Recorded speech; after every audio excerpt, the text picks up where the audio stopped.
Assalamu alaikum warahmatullahi wabarakatuh. Dear viewers, welcome to my channel English Vision World Classic. Learning grammar with simple English. Article AN. Monophthong, diphthong and triphthong. আমরা আজকে মনোপথং, diphthong এবং ট্রিপথং কি এ ব্যাপারে আলোচনা করব। এর মধ্য থেকে আমরা এ কোথায় বসে, এন কোথায় বসে আমরা বের করব। আগে আমরা শিখেছি ইউ বা ওয়ার মতো উচ্চারিত হলে তার পূর্বে এ বসে, কিন্তু কেন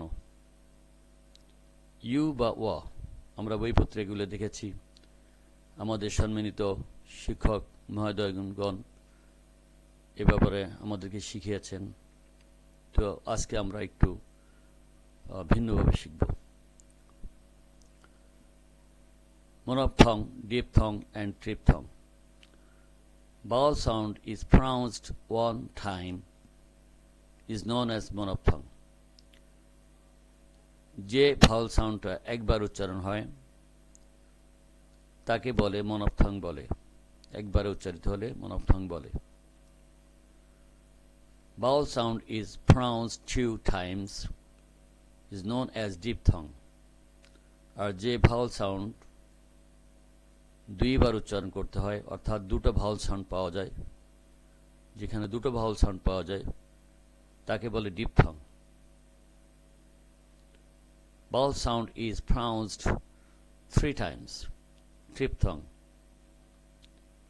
যেখানে ভাওয়াল সাউন্ড, একটা ভাওয়াল সাউন্ড তিনবার উচ্চারিত হয়, অর্থাৎ তিনটি ভাওয়াল সাউন্ড দেয়, সেটাকে ট্রিপথং বলে। এক্সাম্পল: মোনোপথং, সিঙ্গেল ভাওয়াল সাউন্ড, একক Bhawal sound.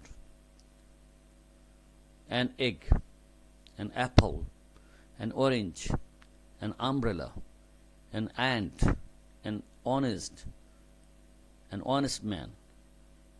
For a single vowel, an must be used before the word. এখানে যে ওয়ার্ডগুলো ব্যবহার করা হলো প্রত্যেকটির পূর্বেই ভাওয়াল লেটার আছে। ভাওয়াল লেটার হইলেই যে ভাওয়াল সাউন্ড হবে তা নয়, এন বসাতে হবে, অর্থাৎ এন বসাতে হবে তা নয়। এখানে ভাওয়াল সাউন্ড হতে হবে। যদি যে কোনো লেটার ভাওয়াল সাউন্ড দেয় তাহলে তার পূর্বে এন বসাতে পারবো, যদি সেখানে একটি বোঝানো হয়। এইমাত্র পড়লাম অ্যান এগ, ইতে এ হচ্ছে, এখানে এ একটা sound, single Bhawal sound. Egg, E G G, egg. So an egg. An Apple, Apple বলতে গেলে এখানে একটা ভাওয়াল সাউন্ড দিচ্ছে অ্যাপল, তারপর পি পি এল ই, অ্যাপল, অ্যাপল। এই কারণে এই যে একটা ভাওয়াল সাউন্ড আসছে, এই কারণে একটি আপেল বোঝাতে এখানে এর পূর্বে এন ব্যবহৃত, এ না ব্যবহৃত হয়ে এন ব্যবহার করা হয়েছে। তারপরে এখানে দেখা যাচ্ছে যে অ্যান অরেঞ্জ, অরেঞ্জের এখানে কি পাচ্ছি? ও একটা ভাওয়াল সাউন্ড। আর অরেঞ্জ শব্দটার পূর্বে এই কারণে একটি বোঝাতে, একটি কমলালেবু বোঝাতে বা কমলা বোঝাতে আমরা কি ব্যবহার করব? এন বোঝাবো, এন ব্যবহার করব, এন। এরপরে আমব্রেলা, ইউ, শুরুতে কিন্তু ইউ আছে, কিন্তু সাউন্ড কিভাবে দিচ্ছে, কেমন সাউন্ড দিচ্ছে? আ সাউন্ড দিচ্ছে, একটা সিঙ্গেল ভাওয়াল সাউন্ড দিচ্ছে। তো এক্ষেত্রে কি হবে? আমব্রেলা, একটি umbrella, an umbrella, an, not a umbrella. তারপর আসছে অ্যান্ট, অ্যান্টের শুরুতে একটা ভাওয়াল সাউন্ড বা আসতেছে। তো এক্ষেত্রে অ্যাক্টিভ উইথ অ্যান্ড এরপর অ্যান বসে, বসতেছে না। তারপরে আসছে অ্যান অনেস্ট। অনেস্ট শব্দটা হনেস্ট হবে না, আমরা জানি। প্রথম শব্দকে অমিট করে বাদ দিয়ে পরের থেকে ও থেকে শুরু হবে সাউন্ডটা, honest.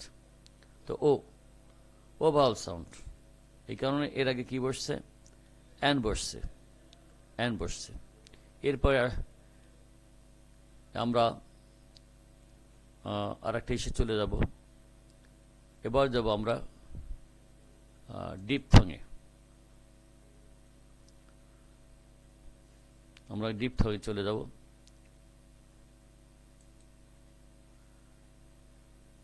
Example, diphthong double Bhawal sound, অর্থাৎ দুটো ভাওয়াল সাউন্ড থাকবে এখানে।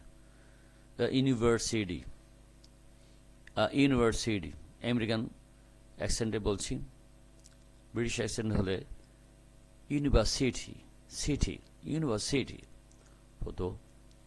তো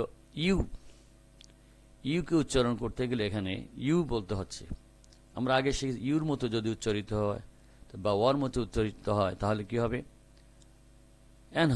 এ হবে। তো এখানে আমরা এ ব্যবহার করছি, কিন্তু কেন? এখানে ডবল ভাওয়াল সাউন্ড আছে। যেখানে ডবল ভাওয়াল সাউন্ড থাকবে সেখানে কি হবে? এ বসবে, অ্যান না হয় এ বসবে। ডবল সাউন্ড ভাওয়াল সাউন্ড থাকলে অ্যান না হয় এ বসবে। University, union, unique, one, one বলতে হলে ডবল ভাওয়াল সাউন্ড আছে। ডবল ভাওয়াল সাউন্ডের আগে কি বসবে? এ বসবে, অ্যান বসবে না। one-eyed man. For double vowel sound, must be used before the word. Then, example, triphthong, অর্থাৎ তিনটে ভাওয়াল সাউন্ড থাকবে। যেখানে তিনটে ভাওয়াল সাউন্ড থাকবে, triphthong, triple vowel sound. An hour, এই শব্দগুলো বেশি একটা নেই। অ্যান আওয়ার, ও আর, ও তিনটে ভাওয়াল সাউন্ড আসতেছে। Hour, American sound hour, British sound আওয়া। আর কখনো উচ্চারণ হয় অথবা সিম্পলি জাস্ট সামান্য একটু উচ্চারণ হয় আরটা। অ্যান আওয়া অথবা an hour, triple vowel sound আসতেছে এখানে। তো এক্ষেত্রে কি হবে? For triple vowel sound, article and must be used before the word. এটা হলো বিষয়। তাহলে আমরা কি জানলাম এখান থেকে? যে একটা ভাওয়াল সাউন্ড যদি আসে কোনো ওয়ার্ডের আগে একটি বোঝাতে, তো সেক্ষেত্রে অ্যান ব্যবহৃত হবে। দুটো ভাওয়াল সাউন্ড যদি হয়, হোক না কেন লেটার একটাই লেটার, যেমন ইউ একটা লেটার কিন্তু ভাওয়াল সাউন্ড দুটো। তারপরে ওয়ান, ওখানে কি হচ্ছে? ওয়ানের ওখানে ওয়ান বল ও আসতেছে, দুটো ভাওয়াল সাউন্ড আসতেছে। এইভাবে যদি দুটো ভাওয়াল সাউন্ড আসে তাহলে কি হবে? সেখানে এ ব্যবহৃত হবে, একটি বুঝাতে এ ব্যবহৃত হবে, অ্যান ব্যবহৃত হবে না এখানে, যদিও সেখানে ভাওয়াল সাউন্ড। এবার আমরা আসি ট্রিপল ভাওয়াল সাউন্ড অর্থাৎ ট্রিপথং। এখানে কি হবে? এখানে উদাহরণে আছে, এক্সাম্পলে আছে আওয়ার, আওয়ার। এখানে তিনটে ভাওয়াল সাউন্ড আছে। সো তিনটে যদি আবার হয় সেখানে অ্যান ব্যবহৃত হবে। শুধুমাত্র এ ব্যবহৃত হবে যেখানে ডবল ভাওয়াল সাউন্ড, অর্থাৎ দুটো, একটা লেটারের মধ্যে দুটো ভাওয়াল সাউন্ড থাকবে, সেখানে এ হবে। যেমন বলেছিলাম ইউনিভার্সিটি, ইউনিয়ন, ইউনিক, তারপরে ওয়ান, এইভাবে। তো আশা করি আমরা সকলে বুঝতে পেরেছি। আমরা এই চ্যানেলটাকে বারবার দেখব, আশা করি আমরা এর থেকে উপকৃত হতে পারব। Thank you very much.